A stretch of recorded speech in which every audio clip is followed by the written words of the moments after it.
Why do we rely on safe exchanges? Why do we want to make sure that the baton safely gets around?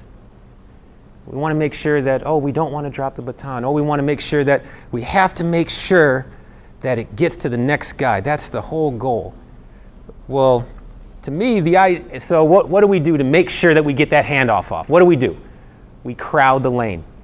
We bring them in, right? Shorten the steps. We do not want that outgoing. That's the worst thing we want, is that outgoing running taking off too soon or too far, and there's no exchange possible, right? So what do? We crouch them to make sure that it's tight and it's safe. So to me, safe 4x1 exchanges, crowded, short takeoffs, are the equivalent of driving 40 miles an hour in the passing lane pretending you're in a hurry.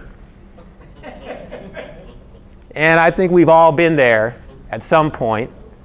And no offense if you're one of those people driving 40 in the passing lane, but please take that to heart. Get out of lane. Get out of lane. All right? So don't pretend that you're interested in running a fast race if you want to be safe. Okay? It's not about being safe, it's about being efficient in what you're doing. So how can we get away from really the fear of failure, the fear of not getting it done?